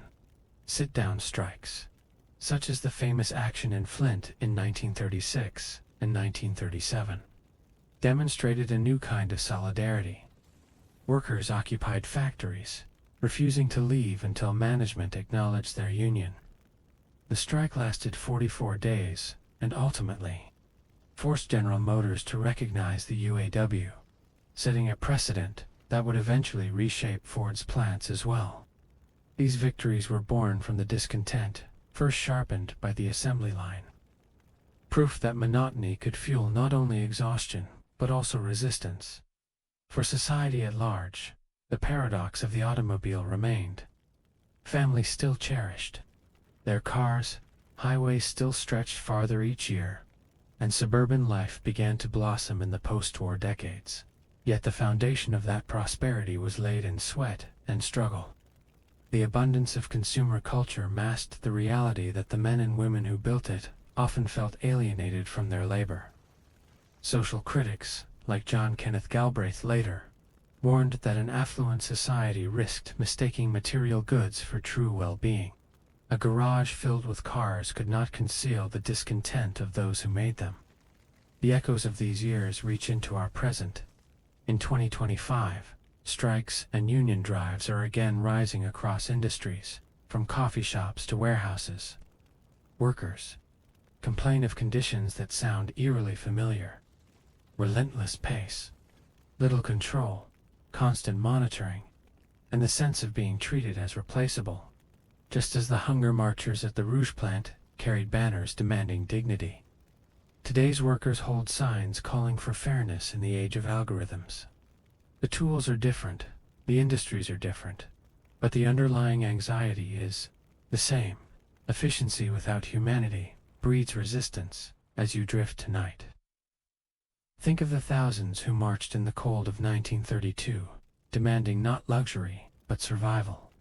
Their voices remind us that beneath the hum of machines lies a deeper truth. People endure not only for wages, but for dignity. The story of the assembly line is not only about cars rolling into driveways. It is also about the long struggle of workers to be seen as more than cogs in a vast machine. If you are still awake, leave a number 1 in the comments, because the final part of this chapter will carry us into the lasting legacy of the line and the anxious lessons it pressed into American life. When the Second World War began, the system that had once been criticized as dehumanizing became the very foundation of America's survival. The River Rouge plant and other auto factories shifted almost overnight from cars to weapons. The assembly line that had once carried Model Ts now carried bombers and tanks, and the same relentless rhythm that had exhausted men during peacetime allowed the nation to outproduce its enemies. President Roosevelt's vision of the arsenal of democracy depended on the speed of Ford's system, and history records that the United States produced more than 100,000 aircraft during the war years, a feat unimaginable without the assembly line. Yet even as patriotism soared, the same anxieties remained. The work was still repetitive, still grinding, and though now justified by national survival, it weighed heavily on those who endured it. When peace returned, prosperity rolled back onto American driveways. The post-war boom of the 1950s filled suburbs with gleaming cars, each one a promise of stability and comfort. Advertisements celebrated the automobile as a symbol of freedom and family. Yet inside the plants, the monotony never lifted. The belts moved just as fast, the repetition continued, and the fatigue lingered. Labor disputes broke out again, and again, culminating in massive strikes through the 1950s and 1960s as workers demanded not only higher wages, but also a measure of respect. The victories of unions brought pensions, health care, and job security. But they could not erase the deeper feeling that the system had taken something intangible: pride, craftsmanship, a sense of meaning in work. Social critics began to question what kind of society was being built. John Kenneth Galbraith warned in his 1958 book, The Affluent Society, that America risked mistaking material abundance for true well-being. Cars filled garages, and highways stretched across the land, but the lives of those who produced this abundance were often marked by alienation. Writers, filmmakers, and even musicians echoed these concerns, portraying the factory not as a place of progress, but as a machine that consumed human lives. The automobile defined modern America, yet it did so by etching anxiety into the very foundation of work. Today, in 2025, the legacy of the assembly line remains with us. The machines may have changed, but the rhythm feels familiar. Warehouse workers speak of being driven by algorithms that monitor every step, just as Ford's line once dictated every motion. Gig workers find themselves evaluated by apps that measure efficiency with the coldness of a stopwatch. Office employees live under the quiet pressure of productivity software that records keystrokes and screen time. These are the new belts, invisible but relentless, and they remind us that the anxieties born on the factory floor a century ago still shape our lives. The story of the assembly line is therefore not only about the past, but about a pattern that continues to repeat. It shows us that progress measured only in speed and output will always demand a cost in human dignity. It also shows us that workers, even when bent by the machine, never remain silent forever. From the hunger marchers of 1932 to the sit-down strikers of Flint, from the union organizers of the 1940s to the warehouse workers of today, the response to dehumanizing work has always been resistance. That resistance does not always win quickly, but it leaves marks that force change. As we close this chapter, imagine the sweep of history from Ford's first moving belt to the endless highways filled with cars, from bombers rolling out of factories in wartime to the quiet frustrations of workers timed by software today. The echo of the assembly line hums in every debate we now have about automation, about robots, about artificial intelligence. It tells us that efficiency without fairness leaves scars, and that progress without humanity is never complete. If you are still awake, leave a number 1 in the comments, because the next step in our journey will take us further back in time, into the age of steam and steel, when the very foundations of the modern industrial world were first forged. And yet the fascination with the machine was undeniable. Children ran 2 tracks to watch trains thunder by, their whistles splitting the air like voices of the future. Writers described the experience of rail travel as exhilarating and terrifying. At once a sensation of speed that seemed almost unnatural to bodies accustomed to the rhythm of walking and horses. For many, it was the first time they realized the world itself could be mastered by human invention. For others, it was a reminder that the world they had known was slipping beyond recognition. This ambivalence is not foreign to us. In 2025, the arrival of artificial intelligence provokes the same double feeling.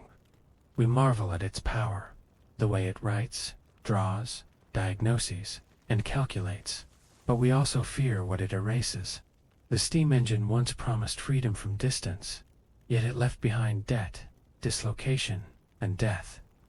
Artificial intelligence promises freedom from drudgery, but it may leave behind unemployment, inequality, and disorientation. The pattern is clear. Progress dazzles, but it always casts shadows. As you let your thoughts settle tonight, picture the endless steel rails stretching across prairies, the faces of immigrants who labored in silence, the shopkeepers and river towns watching their customers vanish, and the magnates counting fortunes in their grand mansions. This is the story of steam and steel, an age that built nations even as it broke lives. If you are still awake, leave a number 1 in the comments, because the journey into the heart of this revolution still has much to reveal.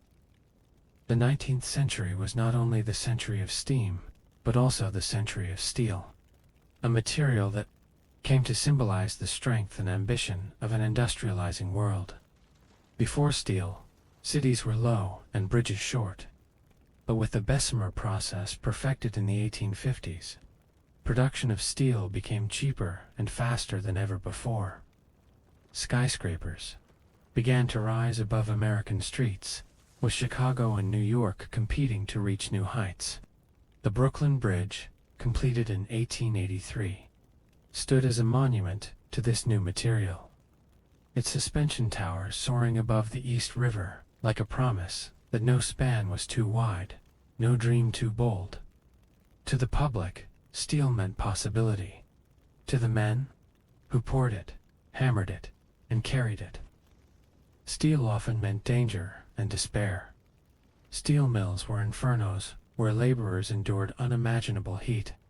In Pittsburgh, the heart of America's steel industry, men worked 12-hour shifts, 7 days a week, earning barely enough to feed their families.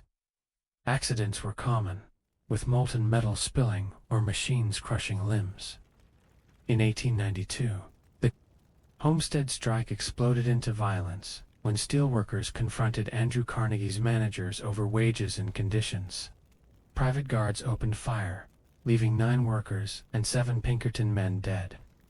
The strike was crushed, but it revealed to the world the harsh reality behind America's industrial triumph. The steel that built bridges and towers was paid for not only with wages, but with blood. For immigrants arriving in America, the promise of steel towns often dissolved into hardship. Eastern Europeans crowded into tenements near the mills, their lives governed by the whistle that marked each shift. Children often joined their parents in labor, despite reforms meant to protect them. Disease spread quickly in crowded housing, and death from industrial accidents was a constant fear. Newspapers sometimes celebrated a new skyscraper rising above the skyline while, in the same column, reporting the deaths of unnamed workers in Pittsburgh or Gary. Progress was visible, but the price was often invisible, hidden in alleys and in graves. Yet steel also fueled a cultural confidence that America carried into the 20th century. The sight of tall buildings became a point of pride, proof that the nation had entered modernity. Tourists marveled at the Eiffel Tower in Paris, itself a wonder of iron and steel when completed in 1889. While Americans pointed to the rising Manhattan skyline as their own claim to greatness. These monuments, however, could not silence the voices of workers who labored in the shadows of their own creations, demanding not only fair wages, but recognition of their humanity. The contradiction of steel mirrors the contradictions of our own moment. In 2025, artificial intelligence dazzles us with breathtaking achievements. It produces art, diagnoses illness, and manages systems with efficiency no human can match. Like steel, it seems to promise a future without limits. But like steel, it also hides dangers. Just as steel magnates amassed fortunes while workers risked their lives in mills, today's tech giants accumulate vast wealth, while millions fear their livelihoods are threatened by algorithms. The form has changed, but the structure of inequality remains hauntingly familiar. As you close your eyes tonight, imagine the glow of a steel furnace, the roar of trains carrying girders to build new cities, and the pride of nations rising higher with every tower. But also hear the cries of workers at Homestead, the exhaustion of men leaving the mills with soot in their lungs. and the silence of families mourning accidents that never made headlines. This is the story of steel, both shining and shadowed, both triumphant and tragic. If you are still awake, leave a number 1 in the comments, because the tale of steam and steel has not yet reached its full weight, and there are still deeper echoes to uncover. By the late 19th century, steam and steel had become more than tools of industry. They had become symbols of power. Nations measured their strength by the weight of steel they produced and by the reach of their railways. Britain boasted of its empire sustained by steamships and locomotives. Germany, after unification in 1871, poured resources into steel and coal, determined to rival its neighbors. In the United States, Andrew Carnegie's mills in Pittsburgh turned out steel at a pace the world had never seen, feeding the growth of bridges, factories, and warships. The numbers were staggering. By 1900, the United States produced more steel than Britain and Germany combined, a shift that announced its arrival as a global industrial giant. Yet behind these statistics lay lives stretched thin. Carnegie's gospel of wealth spoke eloquently of philanthropy, and indeed, he funded libraries and universities across America. But the men in his mills remembered him differently. They worked 12-hour shifts for 6 or 7 days each week, often earning less in a month than Carnegie donated in a day. The 1892 Homestead strike had already shown how bitter the conflict could become, with workers killed in a battle that pitted them against private guards. Even after that bloodshed, the rhythm of labor in the mills did not soften. A visitor to Pittsburgh at the turn of the century described it as hell with the lid off, a city where the skies glowed red at night from furnaces, where air and water carried the taste of smoke and iron. Railroads, too, carried contradictions. They opened vast new frontiers, binding the United States together and fueling migration westward, but they also displaced entire communities. Native American nations saw their lands sliced apart by tracks, their buffalo herds slaughtered to feed rail crews or to clear the plains for settlement. Farmers who depended on railroads to ship their crops found themselves trapped by high freight rates set by monopolistic companies. Anger built until movements like the Grange, and later the Populist Party, demanded reform, their speeches echoing with the same frustration.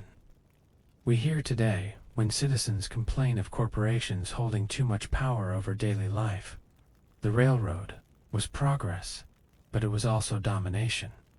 And those who lacked power felt its weight most heavily.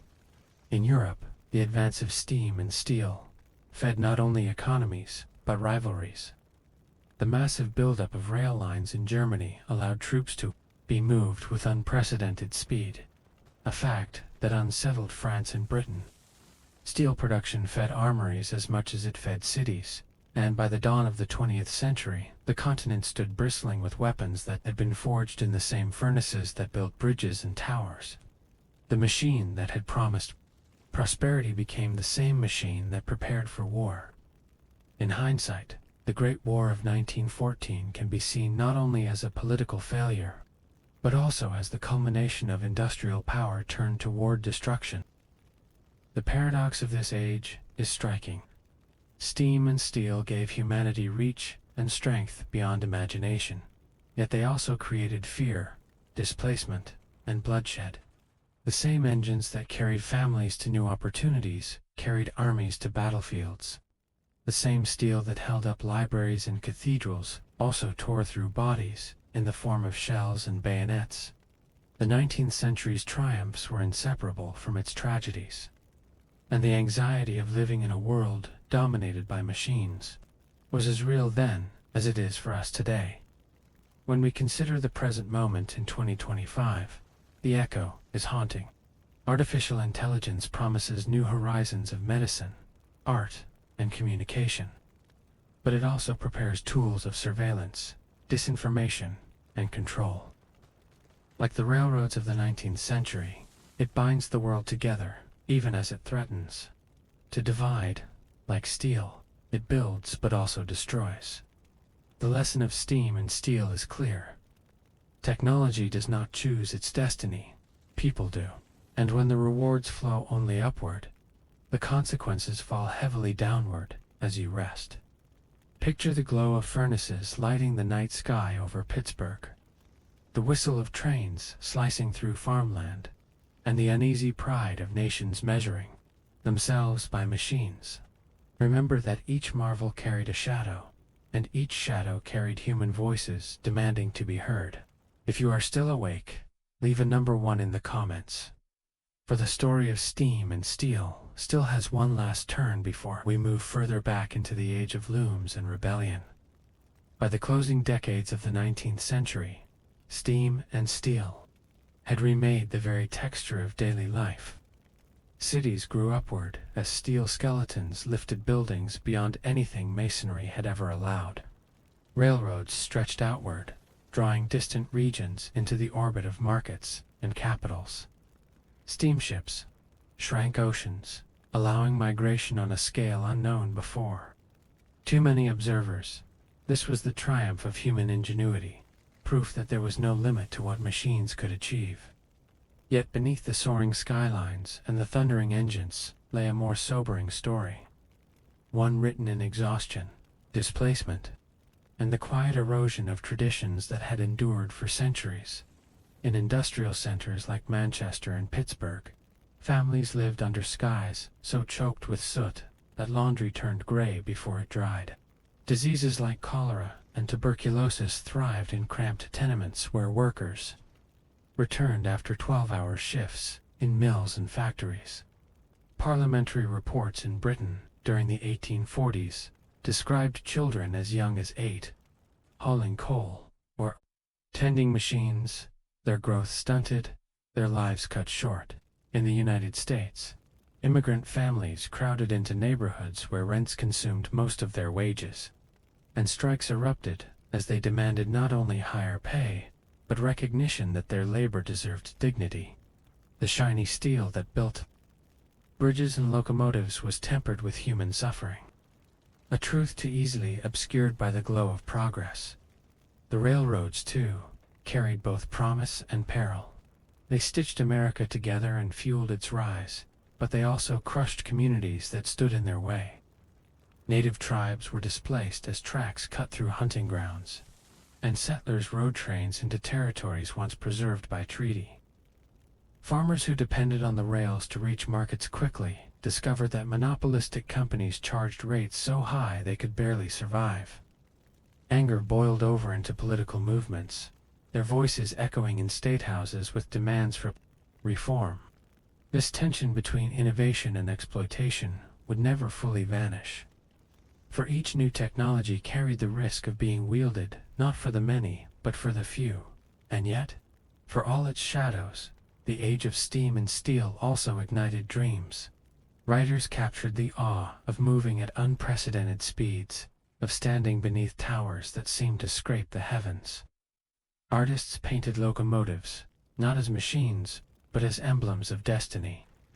Immigrants crossed oceans on steel ships, believing that their children might find better lives in the factories of America. The paradox of this age was that it inspired both wonder and fear, both hope and despair in equal measure. The world was no longer what it had been, and for many that was exhilarating, even as it was terrifying. The echoes of this world reach us still. In 2025, when we marvel at artificial intelligence writing books or diagnosing illness, we feel the same awe once felt by those who first saw a train split the horizon. When we worry that jobs will vanish, that communities will be hollowed out, that inequality will widen, we echo the fears of miners, weavers, and farmers who stood in the shadow of smokestacks. Their lesson is not that progress should be rejected, but that progress unguided by fairness always leaves scars. The hum of algorithms today is not so different from the hiss of steam then. Both promise abundance, and both demand vigilance. As this chapter closes, imagine the glow of steel furnaces fading into the night, the whistle of locomotives receding across dark fields, and the uneasy pride of nations that measured their greatness in machines. Steam and steel gave the modern world its shape, but they also gave it anxieties that never truly disappeared. If you are still awake, leave a number 1 in the comments. For our journey now moves further back, to the 18th century and the first clash between labor and the loom, where the story of automation's anxieties truly began. Long before the roar of steel mills or the blaze of furnaces lit the skies of Pittsburgh, a quieter machine rattled inside cottages across England. In the early years of the 19th century, the clatter of mechanical looms and frames began to echo through Nottinghamshire and Yorkshire. These machines did not hiss like steam engines or tower like skyscrapers, but their impact was no less profound. They threatened not only livelihoods but identities. Skilled weavers, who had spent years mastering their craft, suddenly saw their work reduced to something a machine could replicate more cheaply, more quickly, and with less skill. For many it was not simply the loss of wages they feared, but the loss of meaning in lives built around tradition and pride in labor. The scale of disruption was immense. By 1811, the introduction of mechanized looms allowed factory owners to hire unskilled workers at lower wages, undermining the position of artisans who had once commanded respect. Entire families who had relied on weaving as their main source of income faced ruin. In a society already strained by war with Napoleon, rising food prices, and economic instability, the arrival of these machines felt like the final blow. Anger boiled into action, and bands of men began to break into factories at night, smashing frames and looms with hammers. They called themselves followers of Ned Ludd, a shadowy figure who may never have existed, but who became a symbol of defiance. The Luddite movement was not the irrational rage it is sometimes portrayed as today. These men were not ignorant of technology, nor were they opposed to progress itself. They understood exactly what was at stake: their craft, their dignity, their survival. Smashing machines was not a rejection of invention, it was a desperate demand for fairness, an insistence that new tools should not erase old lives without compensation or care. Parliament, however, saw them as criminals and traitors. In 1812, the government passed the Frame-Breaking Act, making the destruction of machines a capital crime. Soldiers were dispatched to guard factories, and in clashes between troops and Luddites blood was spilled. Several were executed, others transported to Australia. Their rebellion crushed by the full weight of the state. Yet the legend of the Luddites endured, because their grievance was real. They were not wrong in fearing that machines would reshape society in ways that left them behind. Wages did fall, jobs did vanish, and entire communities were uprooted as textile production shifted to industrial mills. Their story is not only about rebellion, it is about the earliest recognition that progress, left unchecked, could strip dignity from the very people who sustained it. The echoes of their defiance remind us that fear of automation is not a modern invention, but a human instinct as old as the machines themselves. In our present moment, the word Luddite is often used as an insult, meant to describe someone hostile to technology. But to remember the real Luddites is to remember that resistance to unfair change is not ignorance, it is survival. They were among the first to say aloud what countless workers since have felt in silence, that progress should not come at the cost of human lives ground into poverty. Their hammers may have splintered wood and iron, but their deeper act was to etch a warning into history. As you listen tonight, perhaps with the soft hum of a nearby device in your room, consider how little has changed. We too live in an age where machines threaten to erase livelihoods, where efficiency is prized more than humanity, and where promises of progress often sound hollow to those who fear being left behind. The clatter of the loom in 1811 is not so different from the quiet hum of algorithms in 2025. Both remind us that invention may expand horizons, but it always narrows someone's path. If you are still awake, leave a number 1 in the comments. For this is only the beginning of the tale of looms and rebellion. The story of the Luddites carries lessons we still struggle to learn, and their voices will guide us deeper into the legacy of resistance they left behind. The rebellion of the Luddites grew out of more than machines alone. It rose from a society already stretched thin by hardship. Britain in the early 19th century was at war with Napoleon, a conflict that drained the treasury and drove food prices to unbearable levels. The harvest of 1811 was poor, and the cost of bread rose sharply. Families who had once survived on weaving now faced hunger, their earnings from cloth undercut by factories that could produce more for less. The loom was not just a machine. It was a symbol of everything that seemed to conspire against them: war, poverty, and the loss of control over their work. The movement spread quickly through Nottinghamshire, Yorkshire, and Lancashire. Bands of men gathered under cover of night, their faces hidden, their steps muffled, and their destination always the same: a workshop or a mill where new frames had been installed. They carried hammers, sometimes pistols, and moved with grim determination. When they smashed the machines, it was not random violence but a calculated act, a statement that they would not go quietly into the shadows. Factory owners lived in fear, some hiring private guards, others appealing to Parliament for protection. The government responded with severity. At one point, more than 12,000 soldiers were stationed in regions affected by Luddite activity, more troops than were fighting Napoleon on the Iberian Peninsula. Trials followed, and the punishments were harsh. In January 1813, 14 Luddites were hanged in York after a single set of hearings, their bodies a grim warning to others. Dozens more were transported to Australia, condemned to exile for crimes that were in truth cries for justice. The authorities framed the movement as treason, portraying it as a threat not only to property but to the stability of the nation itself. In reality, the Luddites were not plotting revolution against the crown, but pleading for fairness in the face of economic ruin. Their rebellion was crushed, but the anxiety they revealed could not be silenced. Contemporaries were divided. Some condemned the Luddites as reckless destroyers of progress. Others, like Lord Byron, defended them in fiery speeches in the House of Lords, declaring that they were not criminals but desperate men driven by hunger and despair. Byron's words carried little weight in Parliament, but they reflected a truth that historians now recognize.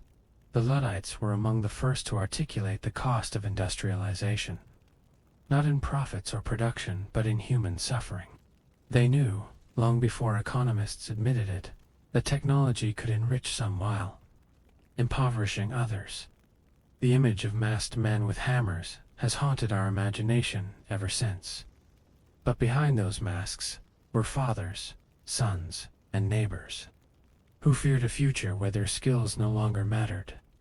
Their story is not just about broken machines.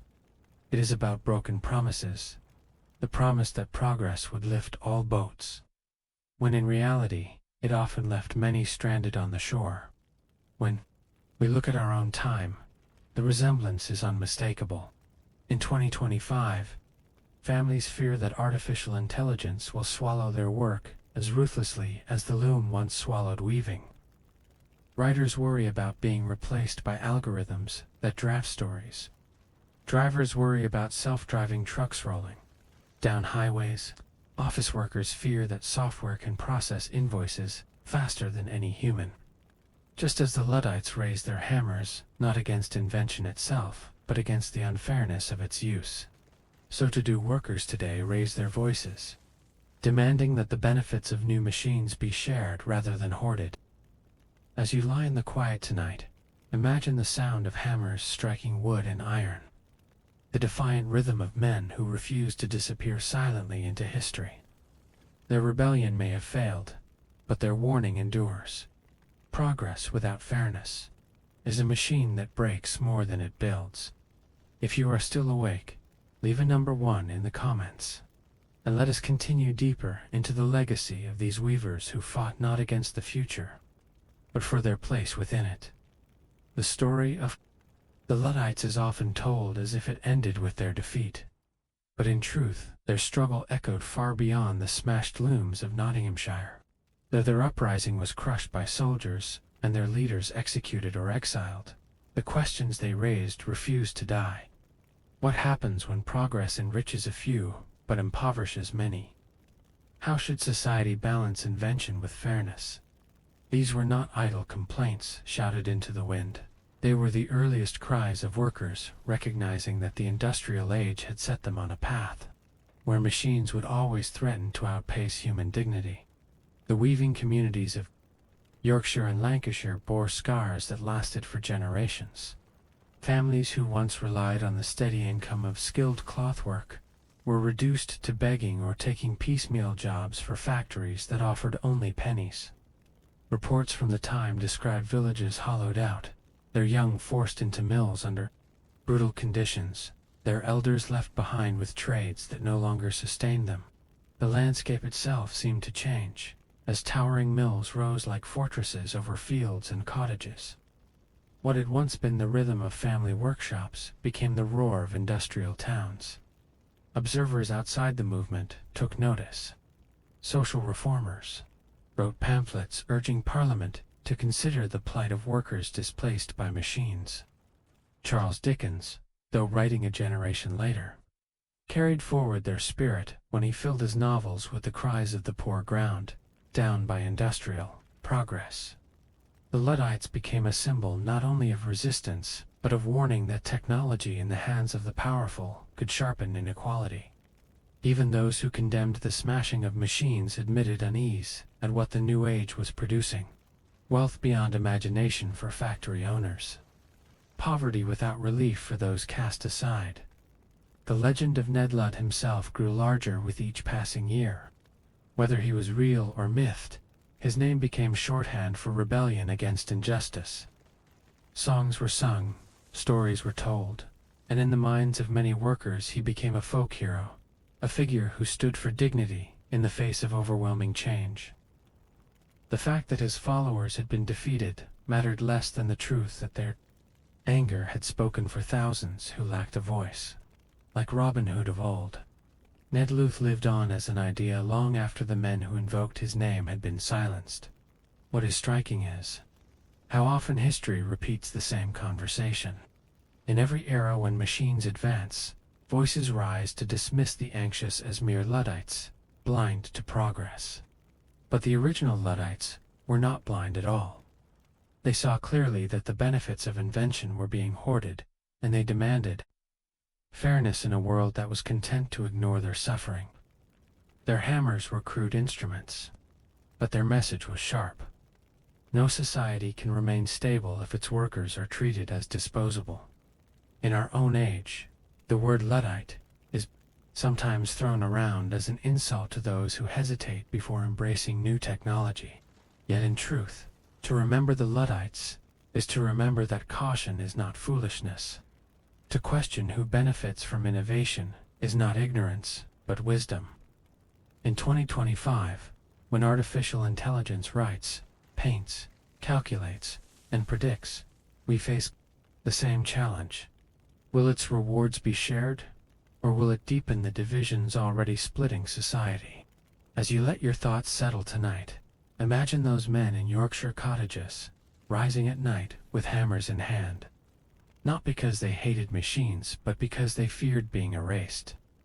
Their footsteps echo into our present, reminding us that fairness is not automatic, it must be demanded. If you are still awake, leave a number 1 in the comments, for the story of the Luddite legacy still has more to reveal, and its lessons have not yet finished speaking to us. The rebellion of the Luddites did not overturn the tide of industrialization. Yet it planted a seed of resistance that grew quietly in the decades that followed. Even as the frames and looms multiplied, even as mills expanded across Britain, the memory of men who fought for their dignity lingered in conversations, whispered in taverns, and recited in working men's clubs. Their uprising had been silenced with gallows and exile. But their questions lived on.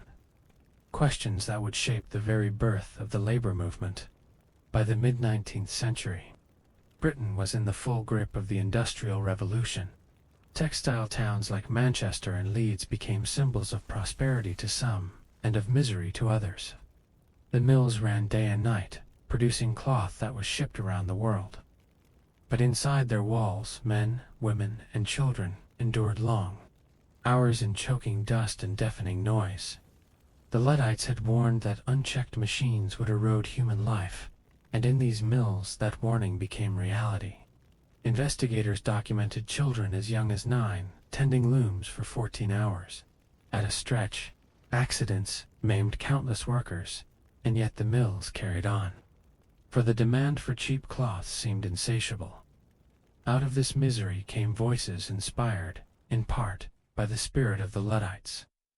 Chartists in the 1830s and 1840s called for political reforms to give workers a voice in Parliament. Union organizers began to form associations that demanded shorter hours, better pay, and safer conditions. While these movements were broader than the Luddite cause, they carried the same defiance against a system that treated labor as expendable. The Luddites had swung hammers at machines. Later generations swung words, petitions, and strikes at the structures of power. Both sought the same thing: recognition that progress must not trample dignity. The legend of Nedloth, half real and half myth, continued to hover over these struggles. He became a kind of ghostly ally, invoked in songs and stories whenever workers rose against injustice. Historians have noted that even decades later, when factory protests erupted, officials sometimes referred to participants as Luddites, as if the name itself carried a charge of rebellion. Though the movement had been crushed, its symbolic power endured, reminding both rulers and workers that resistance to unfair progress could never be fully extinguished. Meanwhile, industrialists framed the Luddites as villains in the national story. To them, smashing machines was an assault on the nation's prosperity. Pamphlets and speeches painted the rebels as ignorant, violent, and doomed. This portrayal stuck in public memory, twisting the meaning of Luddite into one of backwardness, rather than justice. Yet the persistence of inequality in industrial Britain made it impossible to erase the truth of their grievances. Every strike, every demand for reform, every cry for bread and fair wages, carried the echo of the first hammers that had struck against the looms.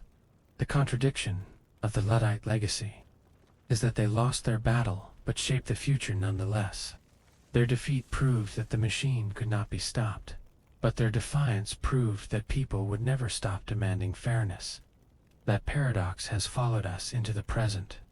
When someone today is called a Luddite for doubting artificial intelligence or automation, the insult hides a deeper wisdom. The Luddites were right to fear displacement, right to ask whether society would care for those left behind. The fact that these questions are still being asked in 2025 shows that their warning has never been fully answered.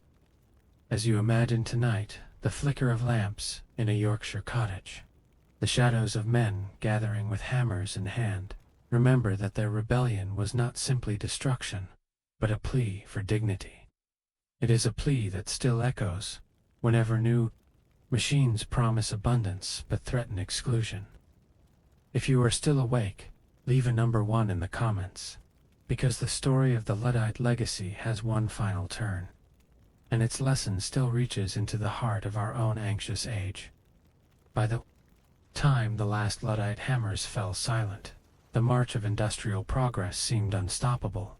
Factories expanded, looms multiplied, and the rhythm of the machine became the pulse of modern life. Yet though their rebellion was crushed, the spirit of the Luddites never truly died. It lingered in the hearts of workers who, throughout the 19th century, continued to resist the idea that human beings could be treated as disposable parts in a vast economic engine. Their story endured not because they won, but because they were right to ask questions no one else wanted to face. In the decades after the Luddite uprisings, Britain saw wave after wave of protests that carried forward their grievances in new forms. The Chartists demanded political rights for working men, arguing that without a voice in government, they would always be at the mercy of industrialists. Unions grew stronger, staging strikes that sometimes shut down entire towns. Social reformers published reports on child labor and unsafe conditions, echoing the Luddite cry that progress had to be measured not just in output, but in human well-being. Even though the machines rolled on, society began, however slowly, to respond. Laws limited working hours for children, safety regulations crept into the mills, and the first fragile protections for labor emerged. In this sense, the Luddites lost their battle, but contributed to a broader war for fairness. Their legacy also lived on in culture. Writers like Thomas Carlyle and later Charles Dickens drew attention to the dehumanizing effects of industrialization, giving voice to the same anxieties the Luddites had embodied. Songs and folk tales remembered Ned Ludd as a figure of defiance, a ghostly reminder that machines could never silence the human demand for dignity, even as the public was taught to see Luddites as enemies of progress. Their story whispered another truth, that progress without fairness is merely another word for exploitation. The irony is that today, the word Luddite is often used as an insult, meant to dismiss someone who hesitates before embracing new technology. But to reclaim its original meaning is to recognize a kind of wisdom. The Luddites were not against machines, they were against the way machines were used to strip away livelihoods without care. They were not ignorant of progress, they were keenly aware of its cost. Their refusal to accept silent erasure is what makes their story endure. And so, when we look around in 2025, we see that their questions remain with us. Artificial intelligence promises abundance, but workers in offices, warehouses, and factories ask who will benefit. Gig workers and delivery drivers ask if they will be replaced by algorithms or drones. Teachers wonder if machines will hollow out education, just as looms hollowed out the weaving trade. These questions are not signs of fearfulness, but signs of humanity. They echo the voices of the Luddites, reminding us that skepticism toward unchecked progress is not backwardness, but survival. As this chapter closes, imagine once more the cottages of Nottinghamshire, the quiet before a band of masked men set out at night, the swing of hammers against wooden frames, and the determination that burned even as soldiers marched against them. Their rebellion failed in the moment, but their cry still reverberates across centuries. It tells us that every machine is more than metal, and gears it is also a decision about whose lives will be lifted, and whose will be left behind. If you are still awake, leave a number 1 in the comments, because the journey we have taken from robots back to looms has shown us that history's rhythm is not a straight line, but a circle. And in that circle, the questions of the Luddites remain, as alive for us as they were in 1811. We have traveled a long road together tonight, a road that began in the present hum of artificial intelligence and stretched back through silicon circuits, assembly lines, roaring furnaces, and finally into the quiet clatter of looms in English. Cottages. At each turn, history offered us the same paradox. Machines that promised abundance, yet also stirred fear. Inventions that opened horizons, yet narrowed lives. Progress that seemed unstoppable, yet always carried a hidden cost. And, as the echoes of centuries have reminded us, those costs are never abstract. They fall on real people, on families caught between the marvel of invention and the anxiety of being left behind. The pattern is clear. The Luddites, striking looms in the night, feared that their craft and dignity would vanish. They were punished as criminals, yet their fears proved true. The age of steam and steel dazzled the world with railways and skyscrapers, but beneath the glow of furnaces workers collapsed in soot-filled mills. and farmers saw their livelihoods shaken by monopolies. Ford's assembly line gave America cheap cars and the dream of mobility, yet it reduced men to bolts and rivets, sparking protests and strikes that carried into the heart of the labor movement. The Silicon Revolution filled offices with glowing screens and built towers of wealth in Silicon Valley. But it hollowed out towns in the Rust Belt and left generations wondering why productivity soared while wages stagnated. And today, artificial intelligence inspires awe, even as it unsettles us with the possibility that millions may find their labor erased by algorithms that never sleep. History is not a straight line, but a circle. Each wave of innovation returns us to the same questions. Who benefits? Who suffers? And how can we ensure that progress does not widen the gap between them? The Luddites gave one answer in the swing of their hammers, but their rebellion was met with gallows. Ford's workers gave another answer in strikes and sit-downs, carving out unions that reshaped the middle class. Communities displaced by steel, and railways pushed back through politics, birthing reforms that checked monopolies and gave farmers and workers a measure of power. At every stage, resistance did not halt the machine, but it forced society to reckon with the machine's consequences. For America, in 2025, this circle is once again turning. The tools are different, but the fears are familiar. A truck driver in Nevada wonders how long he will have work if self-driving convoys roll forward. A paralegal in New York notices that software now drafts contracts with unnerving precision. A warehouse worker in Ohio counts every mile walked under the watch of scanners. A teacher in California worries that AI will hollow out the classroom, just as looms hollowed out weaving. These anxieties do not make them backward, they make them human.